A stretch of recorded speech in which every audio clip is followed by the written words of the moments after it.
તમારે કેટલા હોવા જોઈએ તમને ખબર? કેટલા હોવા જોઈએ? તમે કેટલા કેટલા આયા? ચાર ચાર આયા ને? આમ તો મોટી શાળાની 4 આયા, નાની શાળા 1 થી 5ની હશે તો 2 જણા આયા હશે, બરાબર?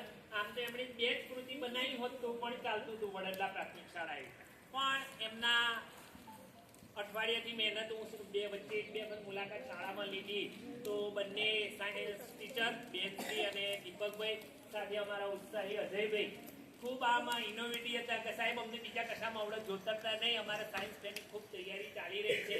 તો મારા બંને શિક્ષકશ્રીઓ અને બેનશ્રી મહેશ્વરી બેન અહીં નથી આજે, તો આ સાયન્સ ટીચર 3-3નો ખૂબ ખૂબ આભાર કે એમણે ખૂબ રસ લઈ અને આપણા માટે 7 કૃતિ રજૂ કરી. નંબર આવ્યો ના આવ્યો મને પણ નથી ખબર, બરાબર? હજુ પણ જે પણ રજૂ કર્યું કોઈ બેસ્ટ રજૂ કરેલું છે. એમણે જોયું છે તમે એમણે કેટલી મહેનત કરી, કોઈ ગૌમૂત્રમાંથી બનાવી છે, પેલું એક લિક્વિડ બનાવીને એમને શેમાં ઉપયોગ થઈ શકે એ માટેની કૃતિ બનાવી છે, ટ્રેન બનાવી છે, બહુ સરસ મગજ કસોની 2 કૃતિ છે, બહુ સુંદર કૃતિઓ બનાવી. કંઈક વિચાર માગી લે અને આપણે પણ કંઈક વિચાર થાય એવી સરસ મજાની 3 શિક્ષકોએ ખૂબ મહેનત કરી.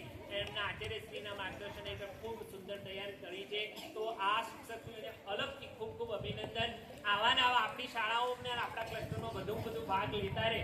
આમ તો ઘણા ક્લસ્ટરમાં તો કેવું થાય ભાઈ કે 4 કૃતિ કરવી અંદર ભાગ વેચવા પડે, તું 1માં લાવજે, કોઈ 3માં લાવજે, કોઈ 5માં લાવજે, પણ આપણે કે એવું નથી પડ્યું. બધાએ સ્વેચ્છાએ એમની રીતે આપણે કોઈને વિભાગ વેચ્યા નથી, કશું જ કર્યું નથી, છતાં પણ બધા જ વિભાગમાં ખૂબ કૃતિ આવી. તો આ તબક્કે તેમનો ખૂબ ખૂબ આભાર વ્યક્ત કરીએ છીએ 3 શિક્ષકશ્રી અને આચાર્યશ્રીનો. આગળનો દોર નથી.